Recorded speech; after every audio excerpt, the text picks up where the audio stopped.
Hello, and welcome to the Flip and Shift podcast. My name is Julie Walls. This podcast was based on the Flip and Shift's tagline, flipping your thinking to then shifting your behavior. The Flip and Shift podcast focuses on temperament to then how we evolve in our thinking to which influences our behaviors. We create belief systems throughout life, which affects the outcomes in our lives. Did you know that you can reprogram these belief systems to produce the outcomes you so desire? No matter what you're dealing with, there will always be a solution for you. So, this podcast should give you some hope. Yay! With each episode, we'll be chatting with leading experts in the field that have overcome struggles of their own. They found their way to overcome areas in their lives that needed focus and are now actually helping others to find their way. We all have a story to share. Let's learn from our past to change our future, and most importantly, inspire and help others along the way. If you are wanting to feel empowered, inspired, and are ready to make those changes in your life, you are subscribed to the right podcast. And hey, thank you so much for your support. Now, grab your favorite drink or snack, turn up the volume, kick back, and enjoy this chat. Heidi Rendina, you guys, she is a nationally board certified health and wellness coach and American Council on Exercise Personal Training and Nutrition coach. She's the owner of Fierce Grace Wellness, a Cell to Soul Practice. Heidi has overcome eating disorders, depression, body dysmorphia, which we're going to be talking about, and is 5 years clean and sober, which is good job. Awesome. Thanks, Julie. Heidi will discuss her journey to sobriety. We will also be discussing the struggles women and men face with body dysmorphia disorder. It's insanely prevalent. Actually, body dysmorphia can present in so many ways, and we will discuss how it affects men and women physically and mentally, you guys. And one of the things that I wanted to quote about body dysmorphia and the prevalence of it is the prevalence of body dysmorphic disorder, also known as body dysmorphia, is estimated to affect approximately 2.0% of the general population, which is phenomenal, okay? But the condition may be more common in some groups such as teens, women, or people with a pre-existing psychiatric condition. So you guys, there's a lot to talk about today with that. Heidi is here to share her remarkable story, and we are so honored, you guys. And she's my first in-studio podcast, which is super exciting, you guys. And she's sharing a major milestone with us. So without further ado, Heidi Rendina, you guys. Yay. I'm so excited. Thank you, so Julie. you're welcome. And thank you so much for coming on this podcast. So exciting. Okay. Nice. So Heidi, let's get right to it. Okay. All right. Tell me a little bit about yourself, where you're living, how many children you have. Are you married? Yes. Dogs, cats, Right, everything. Right. Thanks, Julie. Well, first of all, I just want to thank you so much for having the opportunity to be here. I'm super grateful. Thank you. So, I live here in the Flathead Valley. Been here, for over 22 years now. I was born and raised out by Flathead Lake, and then married to Kevin of 22 years. I'm a mother to Brendan, Brianna, and Jake, 25. Brendan is 25. Tell me a little bit about him.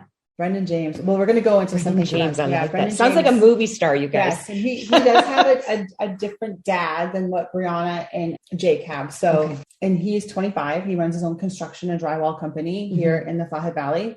And then we have Brianna, who is a senior at Montana State University. She's finishing up her senior year in 4 years. She's going to be graduating 4 years with her college degree. That's amazing. I'm pretty pumped about that. Where at again? Montana State University in Bozeman. In Bozeman. Great town. Yes. Awesome. And then we have Jake. Jake is 18. He's a senior at Glacier High School. And right now he is in the thick of his football season. Jake is really tremendous with his athletic talents and abilities. He is the top running back in the state of Montana, and he has even world records in powerlifting. So at 17, he set the world records for powerlifting in squat, bench, and deadlift. So I'm a pretty proud mom. I'm really grateful. That is amazing. Yeah. Good job, Jake. I hope you're tuning in, Jake. Support your mama, but amazing job, Jake. That is unbelievable. At 17 years old. Brendan too.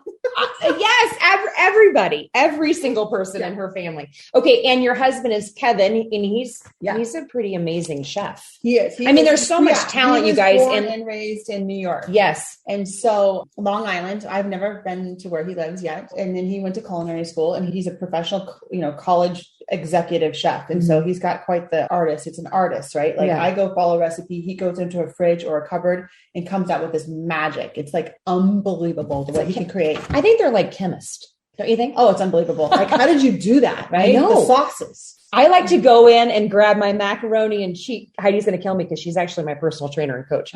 So I actually like to go in and read the label on the macaroni and cheese. And I'm a chemist. I created macaroni and cheese. I'm that terrible of a cook. Well, butter can pretty much make anything taste good. Oh, ask my husband. If I don't cook with butter, he has a coronary. Okay. Awesome. Well, thank you so much for sharing that. Okay. Yes. So Heidi, tell us a little bit. So you grew up in Western Montana. So you guys, where we're currently located is actually kind of outside of Glacier National Park. It's an amazing area. It's the people here. I mean, you'll learn about Heidi are just salt of the earth. I mean, they're amazing people, down to earth, never get frazzled, and just kind of living life. I mean, in this amazing area and I don't know. I just feel like it's such a different vibe here than where I'm from. And Heidi's such a cool person, you guys. So let's talk a little bit about your upbringing. Okay. We're going to start because everything with mental health usually starts at the roots, the foundation, right? Yes. So childhood upbringing, let's talk a little bit about what that was like for you. Okay. I was really blessed with the opportunity to grow up in a really beautiful area. So Flathead Lake is the largest body of water this side of the Mississippi. It's gorgeous, beautiful, right against the mountains. So it's beautiful. And we were 1 mile up on the mountain looking down into Flathead Lake. So my dad is a logger. He's in his 80s now. He's far retired, and he had gotten that land, 11 acres next to Forest Service land. So it was a utopia of a childhood in the sense of I had this beautiful area to grow up in. I mean, a forest. I mean, I literally played in the forest and there was no other houses around. So we were out amazing. There. Yeah. I'm the oldest of two sisters. So and we just dive into it, about some of the realities of growing up. So that part was a beautiful, childhood. But since we're talking about what we're talking about today, both my parents come from alcoholic family and they're alcoholics. So my dad's dad died from the disease of alcoholism, like literally cirrhosis of the liver. I don't know too much of the generational background from there. And I know that my mom's dad, my grandfather, struggled with it as well. I didn't necessarily see the ugliness of it, but I don't know that he worked a program recovery. There's that thing of if you don't do that, you're a dry drunk. You're just what's a dry drunk? What is a dry drunk is someone that is still irritable, restless, and discontent, even though they don't drink alcohol. Really? They're pretty mad at life because people aren't performing the way they would want them to. So they're not drinking necessarily. No. But they have an agitation that resonates with a person that has an alcoholic. Yeah. Okay. Because alcohol is but a symptom of the disease. Right. It's interesting. I've never heard of dry drunk. Yeah. So absolutely. They're dry drunk because what's going to take the place of the alcohol? Anger? I don't know. Well, yeah, that's right. But see, when you work a program of recovery or have a spiritual awakening, there's something that's going to take the place of that alcohol. Yeah. Because alcohol was what soothed, patted and smooth everything. Okay. I'm sorry. Yes. So my upbringing was that, they did the best they could and I'm really grateful for life. I'm so grateful to be here. My mom and dad did the best they could, but they came from some really great hardships. And as my dad's sister said, when I met with her about 3 years ago, God, the word that she used, Heidi, your dad's upbringing was absolutely brutal. He was brutalized. Oh man. He had the most brutal upbringing. He was absolutely brutalized. Wow. And that's the reality of it. So I know we're going to talk a little about the ACE. Okay. Yep. So the emotional and physical harm that was done to my dad over his course of his life was really, grave. He's a survivor. Yeah. But there's some things that really hurt him deeply. Yeah. And some lot of things that manifested in some real live disease. Right.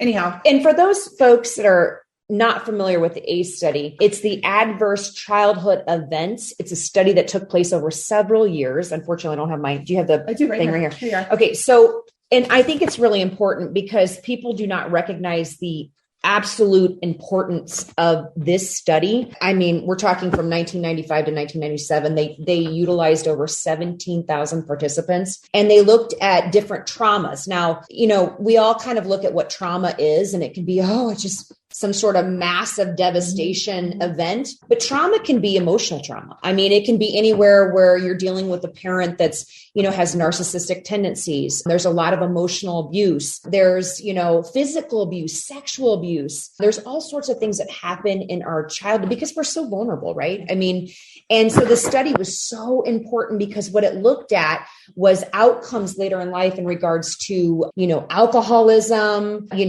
overuse of pornographic material, also substance abuse, mental health disorders. There's actually chronic illness outcomes off of this study. This study is so important. It's a landmark study. And you guys, so if you want to learn a little bit more about it, I highly, highly recommend looking it up on the NIH website. There's so many articles on it. There's TED Talks on it. It's a really, really amazing study. And it gives us so much insight into how our childhoods affect us tremendously down the road. I mean, you never think that, one day you're going to have chronic illness and how it can relate to what happened to our childhood. So thank you for bringing that up, but I want you to keep continuing on. So let's talk a little bit about the social emotional aspect of your health. I love this question. Yes. Okay. So answer that. Yes.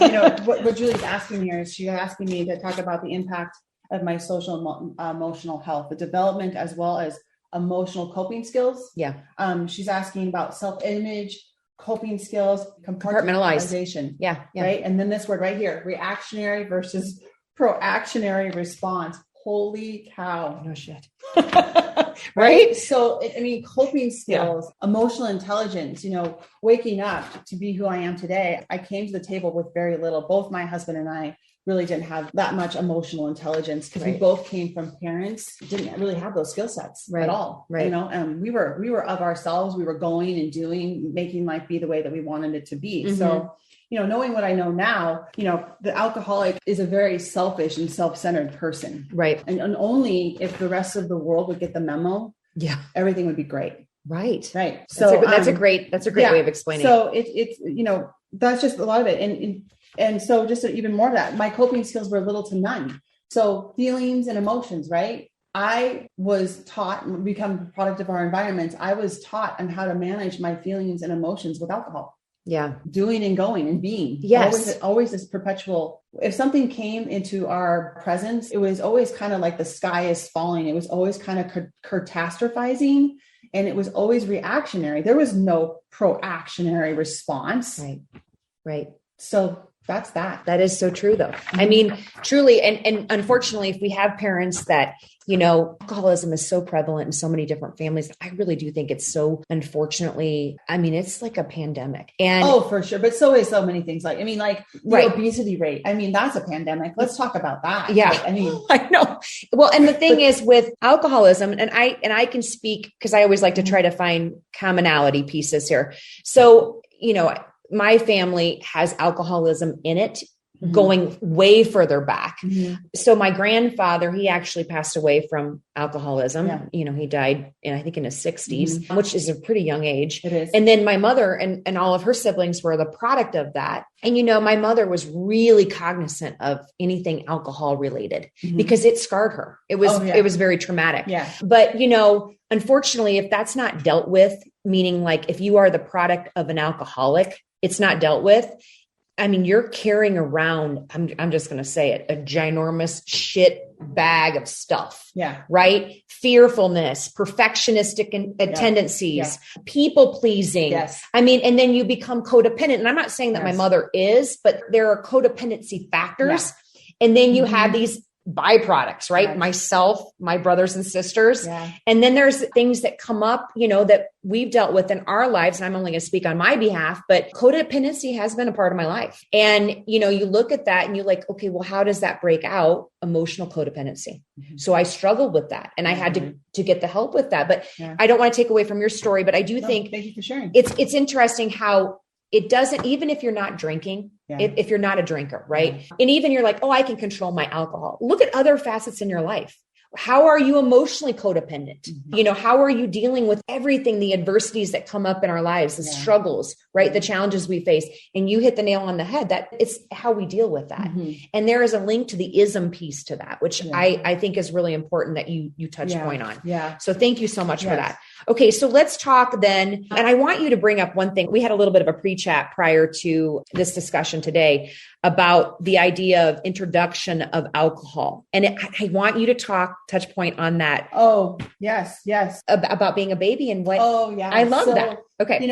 When this is a great question, Julie's asking about, when did alcohol enter into my life? And the truth is, is that I came from a family where like even the whiskey was put on the gums of the baby. Right. And so possibly that was something maybe that came from time, evolution, right? Just putting that. But here's what I know about the disease of addiction, the disease of alcoholism. If you're genetically predisposed to that, and you get that drug, that substance inside of you, it does something chemically to your brain. Well, then now you're in a seeking place to get more of it. So I came into a family that didn't have that necessarily an understanding of the disease because there was shame involved. Just get your shit together. Stop drinking. What in the Sam hell is wrong with you? You never think before you talk. Don't you cry. I'll give you something to cry about. That's what I came from. And they did. And they did give me something to cry about. That was the place that I came from. Yeah. So alcohol was introduced even in our dinners in our daily life. Like it was put on our ice cream, like cream de mint, brown cow. I don't know if you've ever had those things, but they're absolutely delicious. They're so yummy. What are they? Cream de mint is it's like a mint, yummy mint, but it's alcohol. And then brown cow is like chocolate milk with like a kick. Like what kid would not want to drink that? Exactly. Well, I craved it. Well, and the crazy thing is I want to kind of back up a bit because you touch point on the fact that, okay, back in the day, we didn't have all these amazing naturopathic type, teeth soothers and things like that. But it's interesting and I want to go back, the idea that you learn as a baby and maybe you don't actually cognitively know this, but you learn as a baby that if whatever this is, this liquid that I put on my teeth numbs the pain. Yes. The pain, right? Yeah. How does that then help me in my life when I'm dealing with emotional pain? And a lot of people are storers and stuffers and hoarders, right? With their emotions. It's all linked. It's so linked, right? And then my whole family's a bunch of hoarders. I understand that. Yeah. And I was that way for a very long time for myself, but it's interesting because the pain portion of it, and it's really crazy because back in the 80s, 70s, 60s, I mean, that's just what people did. They would give a kid Benadryl. Oh my gosh. Right? Benadryl. I don't know how many of you guys had parents that. So my mother, they give you Benadryl. We would leave my kids to go on a vacation or go on a date. And I would come back to my children and be like, Mom, what did you do? Oh, I just gave them some Benadryl. My mom would just drug the kids. Wow. Well, and you know what? That's quite not common. All the time, but I just think there was a lot of times and my husband and I were like, what just happened to our children? Right. And nobody thought of it because it's harmless. Right. But yet, I mean, Benadryl, what is it going to do unless you're over OD on it? Right. But I mean, the harmlessness behind it. But if you've got alcoholism in your family, right. And generationally alcoholism, people have died from it. People have killed themselves or, my grandfather, he killed himself. And that whole side of that family, there's handfuls of people that have just, blown their brains out. I mean, it's crazy. Yeah, absolutely. Yeah. And the thing is alcoholism can skip generations. Mm-hmm. And so the pain is so great and you don't know what to do. It just feels better to say, I just want to be dead. Yeah. I'm not kidding you. I'd rather just be dead. Yeah. And, and a lot of people to have to feel their emotions. I hope this is not going to come across very sexist. I'm not trying to be, but men especially. Oh, yes. And there is such a high rate of men that are alcoholics. I mean, it's crazy. Women are right up there now. They really are. I can see that. I don't have the statistical data, but I feel like to touch point on that, it's so scary that men are not able to really feel and they use other things to kind of numb themselves. That way they don't have to feel, but those are part of our society. It's men part are of our supposed society. to look all this and be all, that, and be able to, for men to be able to, articulate their emotions and feelings. But women now, with the society that we are now in, women are now becoming this power player in the world, right? Mm-hmm. So then also too, they're now starting to suppress their own emotions. Mm-hmm. So I can see why alcoholism for women have gone up in the ranks, heart attacks, things like that are coming into play. It's like, well, are we not dealing with the things that we're feeling or, the stresses that we feel? And is it better just to like hoard it and store it or numb it? And that's kind of where, like, I think it's just fascinating that we're talking about that and that's coming up. So anyway, I won't keep digressing, but you did great. Okay. So we talked a little bit about how alcohol was introduced to you. Yes. And then let's talk a little bit about how you used alcohol kind of in your adolescence. If you did, I'm assuming you did. And then what that looked like and how it kind of carried into your adult life. Yeah. So basically we're talking about, how alcohol played a role in my struggles. So it's not so much about how alcohol did, but alcoholism. It's now knowing what I know now that I was genetically predisposed to this.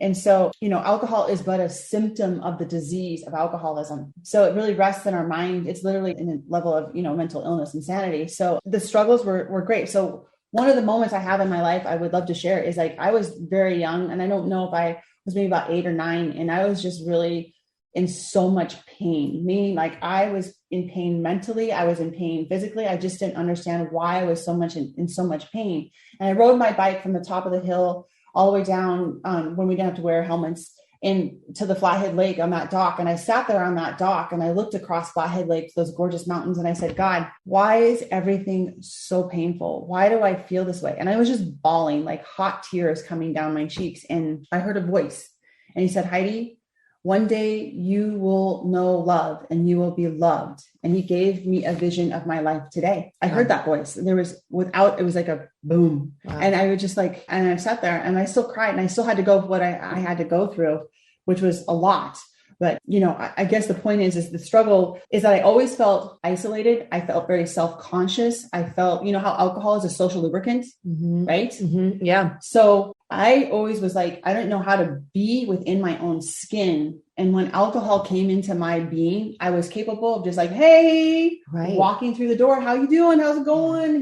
Nobody would have known that inside I was such a really self-conscious, lack of self-confident person. I actually even wore nylons to play basketball in. And if any of you might know me, my legs are probably one of the most amazing assets of my body. Amazing. I came from this brain that was been, traumatized, right? The amygdala of my brain was always on fire. It was always trying to figure things out, pat and smooth. Because when you're a child of an alcoholic, you just don't know when it's going to come at you. Mm-hmm. And the things that were said to me is like, what passes your lips goes onto your hips, and my mom struggled greatly with being obese. And my dad just like verbally chastised her all the time for it. And she was really sick. She dealt with some very great, deep mental illnesses and alcoholism. And she couldn't connect 1 to 2 to 3 to 4. And she would try anything and everything, but it never really stuck. And she was always in so much shame, and it was really hard. So I guess to connect all that, how did alcohol play a role in my struggles? Greatly. Wow. From a very young age. I sat in my home at probably a very young age where I'd gotten into the liquor cabinet, sat in a recliner after I drank something. I don't know what it was. And I remember feeling the warmth that went over my whole body. And I remember just sitting there and I was like, oh, thank you.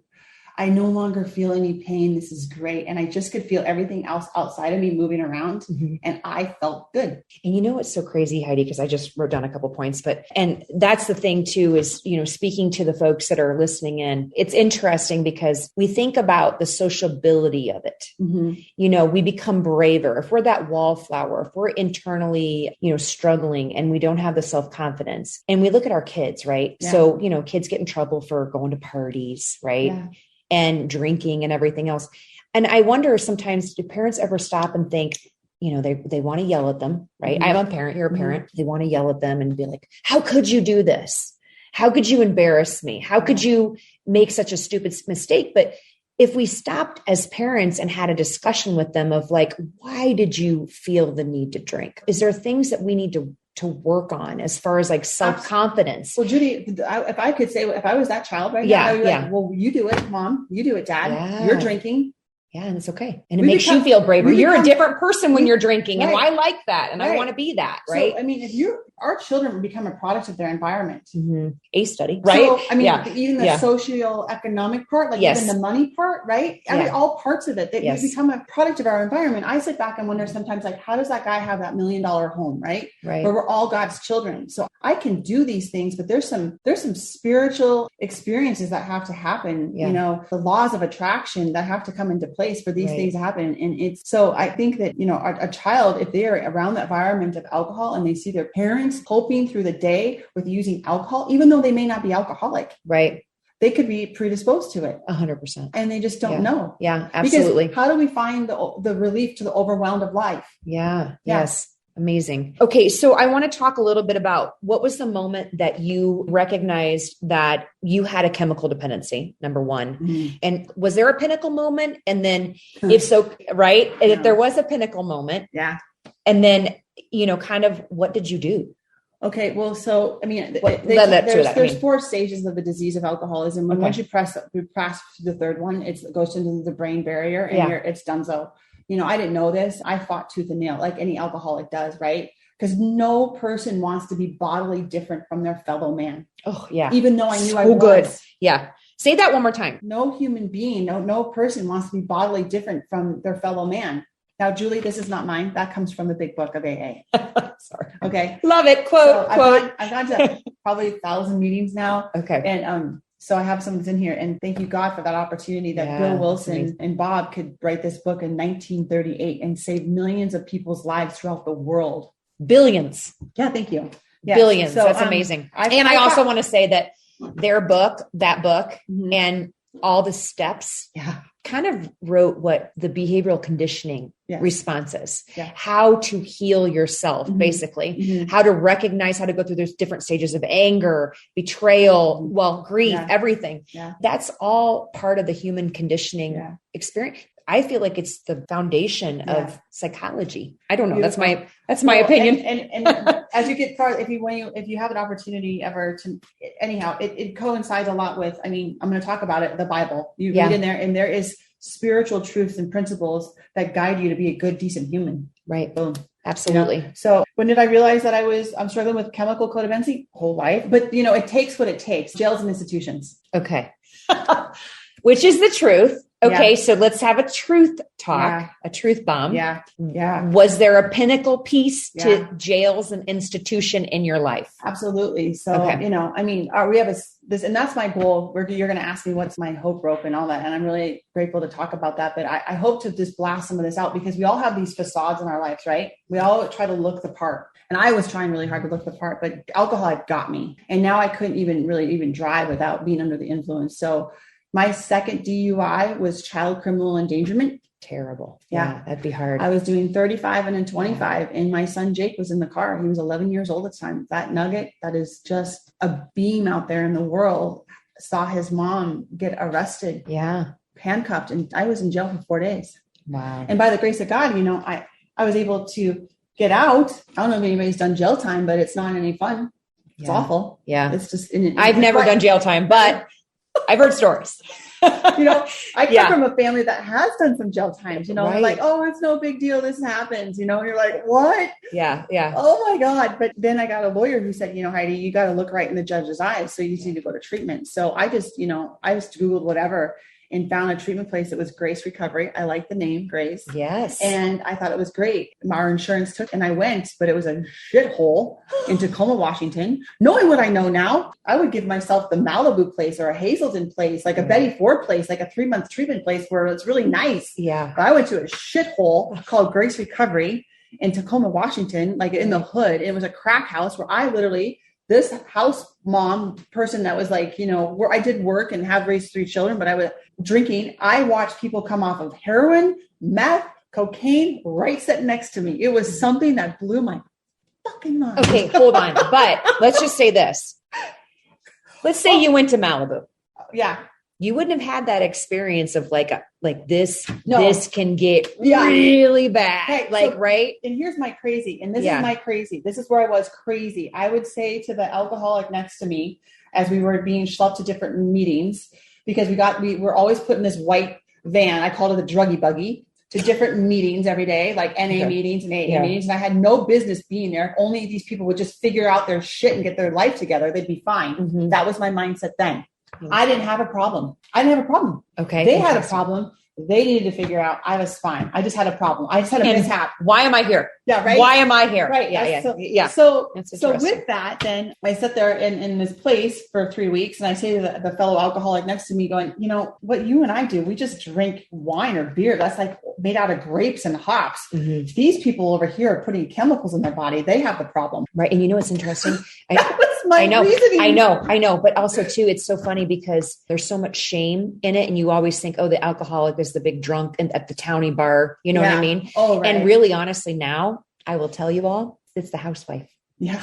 It's the upscale Beverly Hills, PTA mom. Yeah. That's what it is. Yeah. It's the truth behind it. And, and we have to erase that stigma around it. Mm-hmm. We truly do. Yeah. And you know what? It's not even that. Maybe it's not just even alcohol, but I mean, they're dabbling in other crap. Oh, and I mean, they are. That. So what was really pinnacle for me too, in the demise of myself and the disease, was in 2009 on a camping trip. My mom, I was like, oh, I can't sleep. Sleep has always been elusive to me. I've never been a good sleeper until now in recovery. I can sleep beautifully now. And that would be because I was always in that pain. And so my mom always had us medicated. We always either went and got medication for any cold, antibiotics. It was awful. My gut was ruined. I fixed my gut. But then medicated with Prozac. Name any of the antidepressants. I had been on them since I was age 14 because my mom took me to people. Yeah. Okay. But then in 2009, I'm out on a camping trip with my parents. And my mom goes, here, you can't sleep. Try this. And she gives me Klonopin. Now, for me, this kind of brain that is this brain of addiction or disease, it just goes boom. It's like a record player that goes like this. So me taking one Klonopin with a glass of wine, oh my God, I found my saving grace. It just took this brain that went like this and went like this. Yeah. And I was had.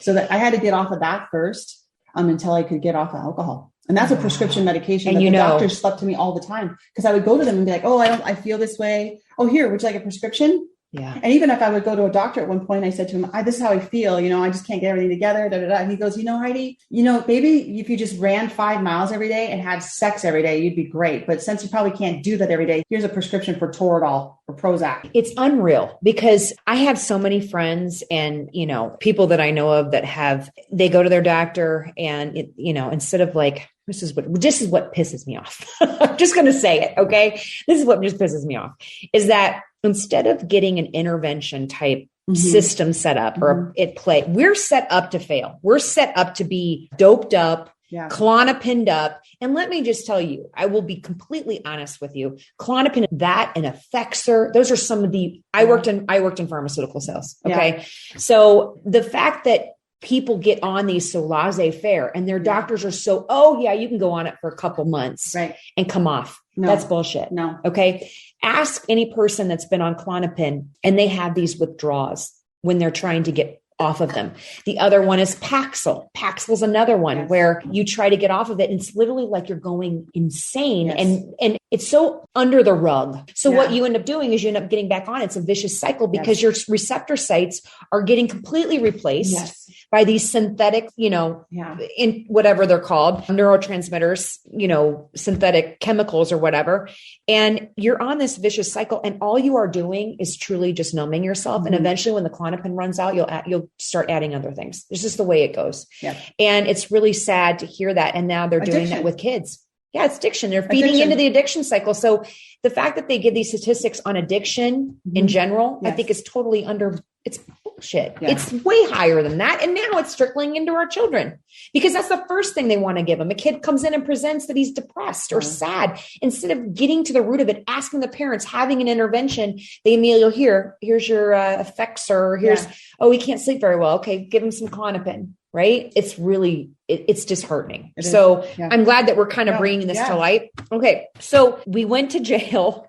We got out. Is that when you started not the recovery process was not when it started. You would think, right? You would think that'd be enough, right? Right. It wasn't. Okay. The pain had to get even greater. I think at that time and see things get pretty blurry, but I think after that is when my back went out, and that was of my own doing. This is where the body dysmorphia really comes in, and that's just basically, body dysmorphia is fear in walking form. It is literally an insidious voice that tells you you're not good enough, you're a piece of shit, and that, you're not okay. That's for me what dysmorphia is. And so that had really hit in. And when I would see like a number on a scale, and at this point after this, that level of shame to me by not being able to keep it together from the outside, like looking all good, right? In this body, because that's what I had. I could do that. I no longer have that anymore. My alcoholism had taken that away. So the number on the scale had really skyrocketed. I was now exhibiting a body that looked alcoholic. I had like a really distended gut, I wasn't well. And so I went to a doctor and told them, I don't know what's wrong with me. I just don't know why I can't lose this weight and why the scale is getting so big. And for me, that was like, at that time was 180 and normally I live in a life of about 165, 168. And you guys, I will tell you, Heidi's taught me a lot about the BS around the scale. We'll talk about that on a different episode, but for women at 5'8", I'm muscular. So I have a lot of skeletal muscle mass in my, we'll talk more about that, but I'm not fat at all. I just am athletic and I have more muscle. Okay. Right. So with that, but wasn't able always to comprehend all that. And that's why I am who I am today, to help people with that. Okay. So I go and get this medication again called, oh Lord, it's the stuff, phentermine. They gave me phentermine. And so that phentermine I took for 1 month, basically didn't eat, exercise crazy, like P90X, run 5 miles a day. And I sucked every living nutrient out of my body. My entire hips and sacrum rotated. And I threw out 4 discs in my back. The whole right side of my body shut down. The nervous system, the pain that went through my whole body was excruciating. It literally was debilitating. I would never even wish this on Satan himself. It was the most awful pain ever. And I lost like 8 inches around in my right leg that I've slowly gotten back, but it debilitated me greatly. So that pain had to get great enough. I knew then though that God was getting to me in my ego, because that was the one place that I always held in the most highest regard, is how I could manage myself physically with my look, keeping everything together, right? I could control that. I could look good. But now that was gone and I had been had. And so even I would go to my physical therapy appointments of, drinking, because I would take the hydrocodone or whatever they gave me, or muscle relaxants. Thank you, Jesus, for those at the time. And with not really, but like alcohol. And that's how bad I was. Yeah. And so it took a little bit more time. I went to something called Trace Diaz. It was a women's retreat, and there's men's too, where I was loved on for 4 days. And it really was the time where I was like, I couldn't understand that God or Jesus or there was a higher power that could love me, even though I had done so many bad things. I was like, you over there, or you over there, or you lady over there, you don't understand. There's things that I have done in my life that you won't accept me for. I had so much shame. I couldn't comprehend. And it got through that I was loved. Even though that I was so broken, I was still loved, and something seeped through. And at that time, I no longer touched Klonopin ever again. Wow. And I worked really hard, and I was still drinking, but I was trying so hard. I started to Google things. And one woman came up, and her blog was called Unpickled. She's from Canada, and it spoke to my heart, and she gave me light and hope. She didn't necessarily do a 12-step program of AA, but she worked them somehow, and it gave me hope. And I hung on to that because it was getting so bad for me. I literally was Googling, okay, liver transplant. How do I do those? Holy buckets. I know. I was literally starting to think like that. Wow. And it's just because I knew that I wasn't feeling well. So then did you then transition after that to the alcoholic support? Right. So it wasn't literally until October 29th, I sat in my own house. All was done. Everyone hated me. My family was at ruins. There was no coping skills at all. All was lost. And I just literally sat there in my chair in my home, and I said, I can't do this anymore. I cannot do this anymore. And I turned my will, my life over. I just gave it over. And at that point, it literally physically felt like I was coming from the highest point in the universe into this place now. And I walked on the most shakiest legs every day. Mm-hmm. And then I did Celebrate Recovery and AA simultaneously. And I dove in, and every day my legs got a little less shaky. I remember what it was like to be 7 days sober.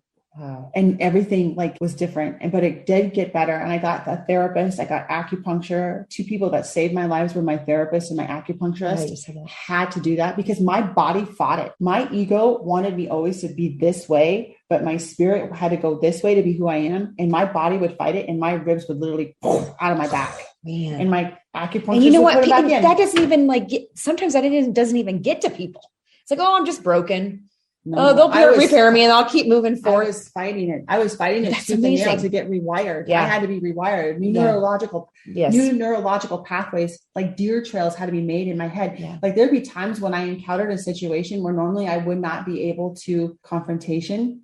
Mm-hmm. When you do this is how I feel. I didn't know how to do that. But finally, when I was on my shaky legs without a drink in my hand to say, when you talk to me that way, that really doesn't feel good. Could you please, not talk to me that way? I thought I was going to die. I felt like I was going through a hallway of fire in that level of confrontation, and the panic and fear that was set into me to have a confrontational conversation was just horrid, because I numbed myself. That's a lot of people, really. I mean, the idea of communication and our needs for communication and connection and our boundaries and everything else. It's very scary for people that were raised in similar childhoods like you, where you do not, you wake up every day to not rock the boat with your parents if they're not able to literally deal with life. Right. So confrontation is super scary for folks. My dad's hat on his head, you just didn't know when it was going to come off and whack. You did not know. Yeah. Especially in abusive households. Yeah. Yeah. Wow. Heidi, that's so amazing. October 29th, I put it all in and I went, and it was not easy. The first year I had 3 things to do. Don't drink. Yeah. Don't really change anything. And I was told to stay married. And that was probably the hardest thing I ever did. Yeah. A lot of divorce with alcoholism. Because I woke up and sobriety. Well, yes, because my dear friend that I grew up with, she said, Heidi, this is what you was. Christy, she said this, Heidi, you were on this battlefield, right? And you were out there and you were slicing. Yeah. And you were beat up and bloodied yourself. And you were battling life. And then finally you threw all the swords down. You said no more. And you gave your will over. And then you realized you needed to bandage yourself up. And I started to bandage myself. But guess what? Everyone else around me was still fighting. Yes. They weren't well. Well, and so I want to talk a little bit. I'm going to transition a smidge. So you were on the journey towards sobriety, but then also you had to deal with the whole body dysmorphia disorder, which, it doesn't just come with alcoholism. There's always something else usually going on at play. And I want to explain a little bit. So I cited something that on my podcast, I like to talk a little bit about, science, and I like to refer back to sources and everything. So, and I'm going to say the refuge/ahealingplace.com had some amazing statistics on body dysmorphia disorder. So it's really relatively common. Like I said, 2.0% of the population, general population has it. That's a lot of freaking people. And I guarantee you that there's more than that. So we have that. And then we also have, the study suggests that the BDD is more common than disorders such as schizophrenia, anorexia. So, I thought that was really interesting. Yeah. And then they did a study that showed that 9 to 12%, they found that body dysmorphia presented itself in dermatology settings. So it gets even better, you guys. 3 to 53% of cosmetic surgery settings, they found there was a ton of BD, which I would say it was even higher than that. This is just a study from a long time ago. 8 to 37%, because we have social media. We have Kim Kardashian. We have all these people that you look at and go, I want to be like that. And these girls are saying this. Yeah. So 8 to 37% in OCD, a lot of OCD with it. Social phobias. The other one I thought was interesting was, let's see here. Hold on. Depression disorders. So they'll find BDD, body dysmorphia disorder, and depression. So that's around 42% of people that have depression disorders. And then you look at depression as a whole, there's a same amount of people that are suffering from anxiety, depression. They're usually kind of sometimes lumped together. Mm-hmm. So then you have, on top of that, they're also dealing with BDD that's unrecognized. Mm-hmm. That's crazy to me. Yeah. So I don't know if you want to give the breakdown of what to look for behaviors that, especially for moms that are out there that have children that, they're always on social media and they're, looking at their favorite person that, they start to say, oh, I want to look like Kim Kardashian. I want to look like, I don't know, some of the new actresses. I hardly watch any. Gal Gadot, whatever, she's Wonder Woman, right? Oh, so what are some of the behavioral symptoms that you can list off so you can recognize that in your own family? Well, so what we have here is, constantly checking one's appearance in the mirror. So this is number one. I worked with a coach to overcome my disordered eating. So she's written a book called Surviving Disordered Eating. Her name is Barbie Weber. She was a coach that helped me greatly. I got her right away in my journey in recovery because she wrote this book and because she had overcome anorexia and bulimia. And so one of the things we did on that was always this, because she gave me tools on how to battle that. Is this something that you do, Heidi? Do you go in front of a mirror and when you walk by, you always grab your stomach and then go judge yourself? Like day in, day out for years after years after years, I go to the bathroom, look at myself in the mirror, check myself. pinch on something and then shame myself. And my children watched this. So this affected not only my daughter and my sons. And it was chronic. And which then anything chronic creates a vibration of dis-ease, which hurts our brain, which hurts our amygdala. And you can feel the dissension. You can feel the angst. You can feel that in a family. We can feel this low vibration of shame energy. It is a reality. So constantly picking at skin. Absolutely. I would pick at my skin obsessively. I had lots of scarring. I would get in the mirror. And what my mind was doing when I was picking at that skin is I was trying to figure anything out. And I can't figure everything out. That's God's job, not me. Excessive personal grooming. Absolutely. I hurt myself in the way that I would exercise a lot, some of it not so much, but now I know the pendulum swings right here for me, but sometimes it was here, sometimes it was here, right? Overuse of makeup. Absolutely. There's somebody on here right now that one time Nick told me that Heidi, one day I came to work, and this is in sobriety and recovery, and I didn't have very much makeup on. And he said, Heidi, you look really pretty without all that makeup on. Wow. Oh, that's so nice. So, yep. Okay. Persistent negative comments about one's own appearance. Oh, sure. And then seeking reassurance from others. Absolutely. Right. Do I look okay? Do I look good? Do I look good? Do I look good? I still do it. Like constantly worried about it. Oh, yeah. I mean, I can name off, I will never do that, but I can name off people that obsessed about that in high school and to college. And it's like, wow, like their own thought, it processes solely around whether or not it's safety. They're worried about people judging them or that they don't look, they're not enough. Right. That's and so that's true. Really sad. But if they can get that, if they can grab onto that, then they feel safe. That's how I felt. I felt safe. If I could just. Validation is also a very big codependent trait. Okay, go ahead. So seeking cosmetic medical procedures to fix perceived physical flaws. I have done this. Or expressing dissatisfaction with the results of prior cosmetic procedures. Frequently changing clothes in an attempt to improve appearance. Social withdrawal. Physical symptoms, damage to skin due to compulsive picking, muscle damage due to excessive weightlifting. Okay. Yeah. Wow. Yes. So, I mean, and I feel like this is a whole nother topic, and you guys, we can always come back on to social media and do another episode on specifically, this body dysmorphia, anorexia, bulimia. We can kind of dive into those areas. And, what are some of the triggers around it? What are some of the causative factors? What's connected to it emotionally? So we can save that for another episode, but I'm glad that we touched point on that. So thank you so much, Heidi, for walking through that. Okay. So I want to ask you, you went through the self-discovery process and you started to recognize, what you wanted for your life personally and professionally. Mm-hmm. So let's transition into what did you discover about that? Well, I mean, being reborn personally, I worked really hard. And that's really where, the name, we'll talk more about that. Yeah. But I had to get really fierce to find my voice and to be okay to express my voice. And so working a 12-step program was pivotal. Getting the help I said, but personally, I really wanted, to be a better person. Yeah. I didn't want to be this way. Nobody wants to be this way. Right, Nobody wants to be bodily different or mentally different than their fellows. They want to be able to get along. And so that powerlessness that I was able to admit that I was powerless over alcohol, that my life had become unmanageable, that powerlessness then meant that I was willing to admit that the way that I was living life was ineffective, and it was based on willpower and control, and that I was not any longer just going to rely upon my own willpower and my control, that I was willing to look at a higher source to take care of me. And I did that. So, but I want to backtrack a little bit here too. My oldest son, Brendan, I didn't know what I didn't know at the time. I know something different, but he was born that way. He was born with this disease. Yeah.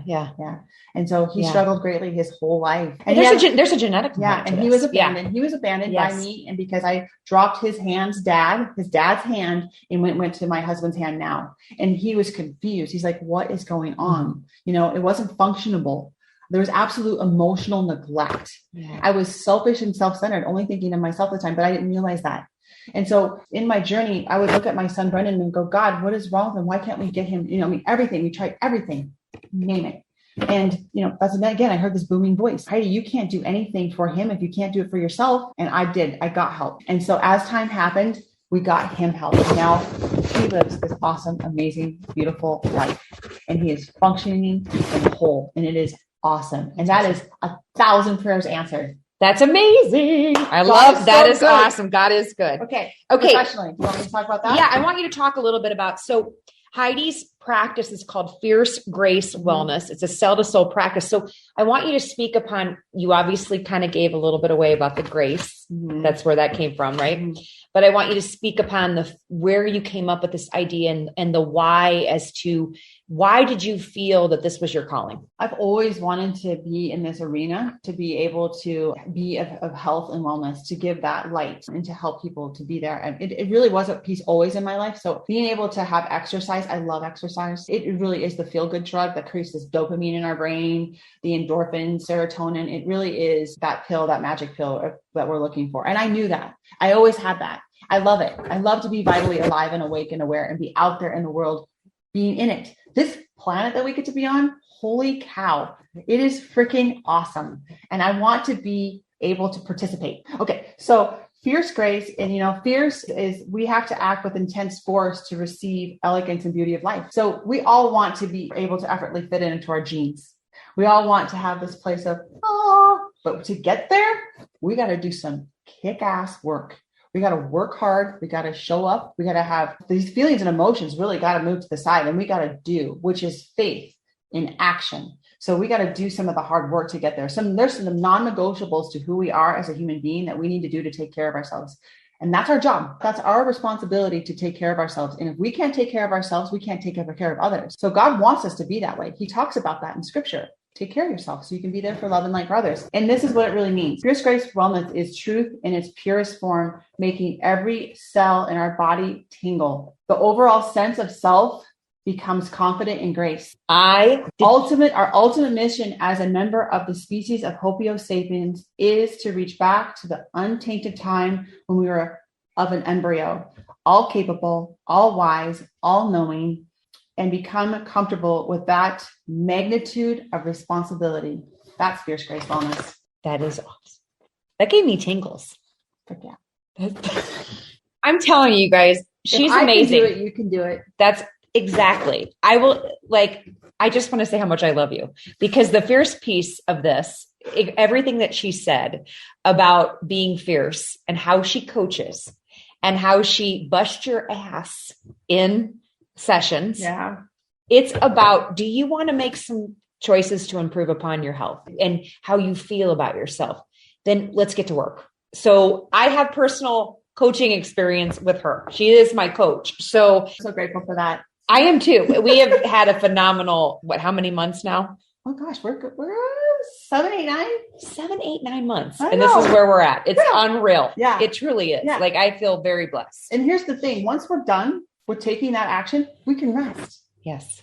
Now that's a crazy thing to get to grasp. We get to rest and let go. I love it. Drink your water, eat your protein. Yep. Eat your good carbs.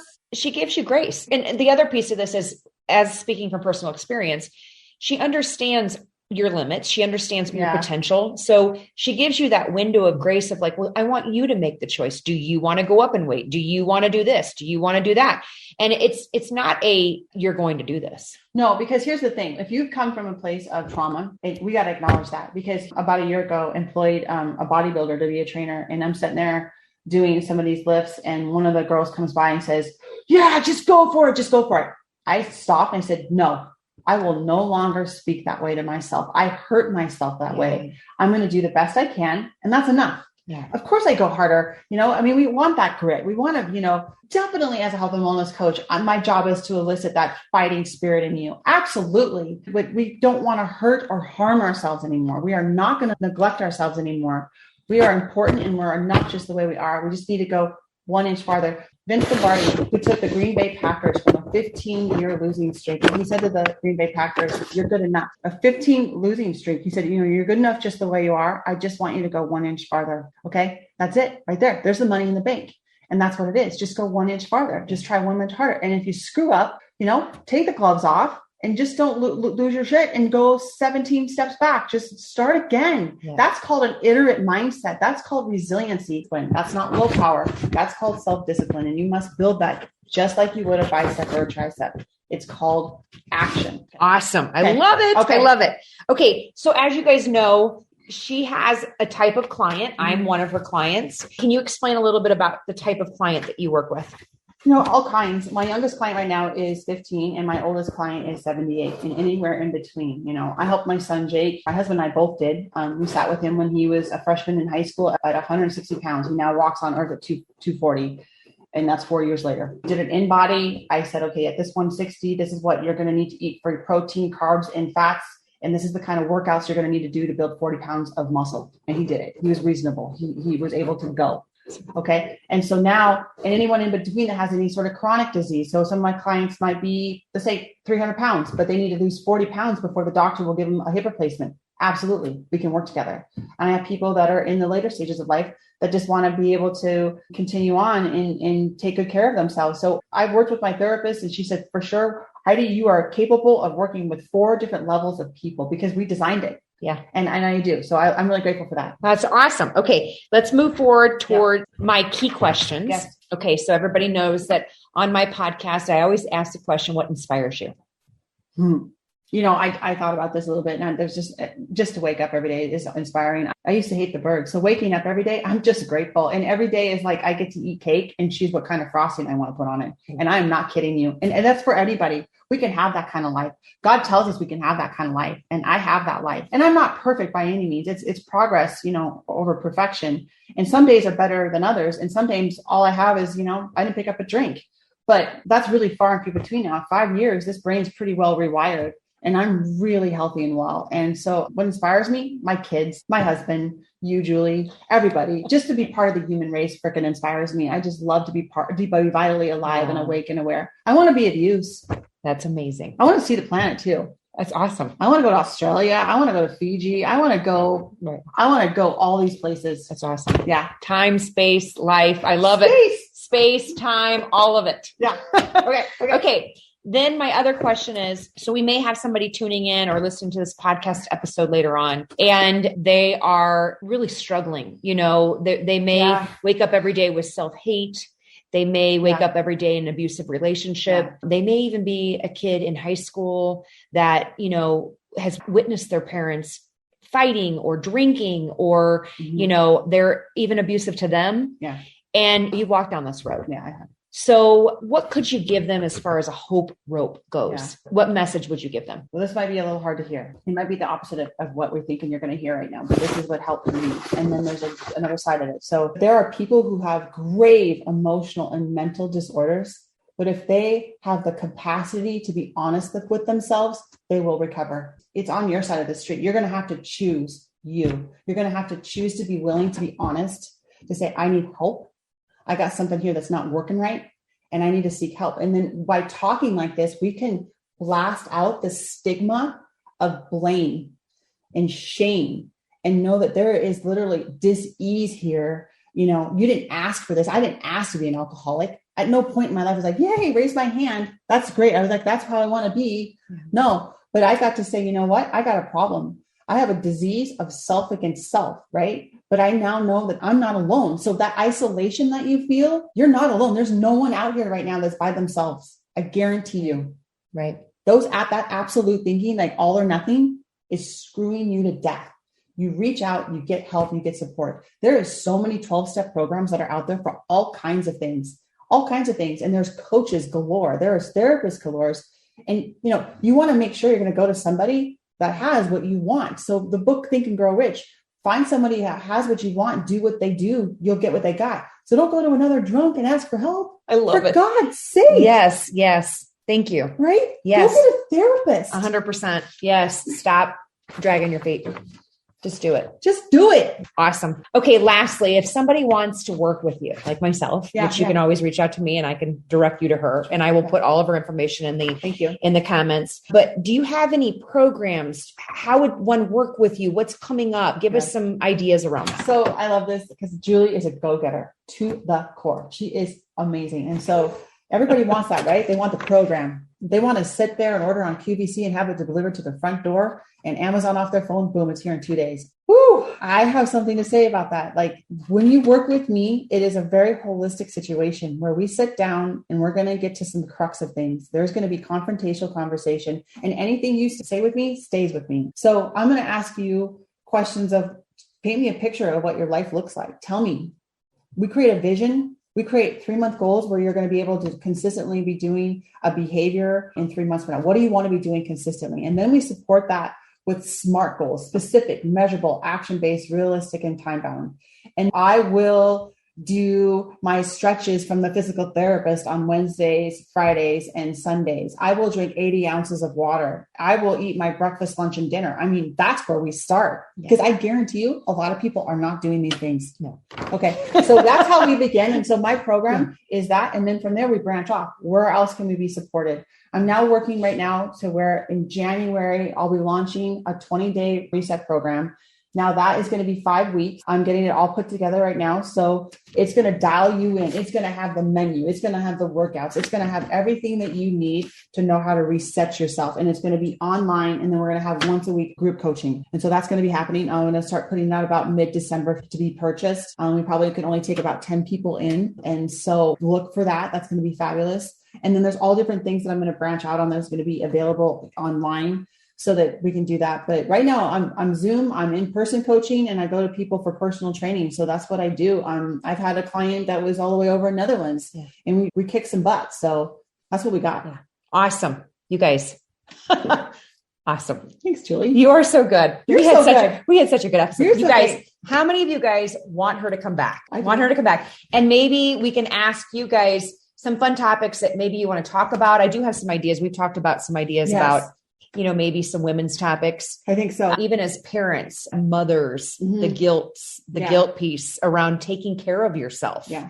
Right. Oh yeah. We can further dive into, some of the struggles that we face when we're trying to go after goals in our lives. I know that, that, we have something in mind that we're hoping to do down the road. If I say it, then it's real. That's what you should do, because then we manifest it. It comes to being. So just do it. Say it. I know, but it feels so pressure filled. that fear part, right? Yeah, that fear. And we could talk about that. So she's been working with me on weightlifting. And as you guys know, many of you guys have followed my journey. I've gone through chronic illness issues and had somewhat of muscle wasting problems. She has been tremendous in helping me, to which now I kind of see bigger picture goals. Huge. Of like, goals. Yes. Of like potential bodybuilding. Yeah. Goals. Yeah. Why not? Right. So thank you, Heidi. Thank you, Julie. Okay. Thank you so much, Julie. Yes. Thank you to Heidi for being here today. And you guys can contact Heidi through her website, which is fiercegracecoaching.com. Yep. I'll put all that information into the comments. And then you guys connect with her on Facebook. So she's on Facebook under Fierce Grace Wellness 33. And then Instagram, she's on Fierce Grace Wellness. So you guys essentially just connect with Fierce Grace Wellness. Look her up, do a Google search. And then she's on LinkedIn for those professionals. They claim they don't have time to work out, right? That's BS. Heidi can help you with that. So she's on LinkedIn, and she's under Heidi Rendina. Whoa, this is a huge 529400202. We got to fix that. I didn't know that. We'll fix it. But anyway, and then obviously everybody's on TikTok. So it's under Heidi Rendina. So connect with her, you guys. Call me. Yes. 406-261-2534. Well, thank you guys for tuning in today. We really appreciate it. And stay tuned for next episode that's coming soon. Take care. Yay, thank you. Woo. Wow. What a great episode. And a special thank you to our expert today. I hope today's episode inspired you, empowered you, and gave you some hope today. Thanks for listening, and stay tuned for our next episode. Cheers, my friend. Thank you for listening to this podcast. Please subscribe, rate, review, or even share this podcast to someone who needs hope and inspiration. You can connect with me at www.flipinshift.com. Follow me on Facebook, Instagram, YouTube, and even Clubhouse at Flip in Shift. Please join me next time for another expert chat or survivor talk.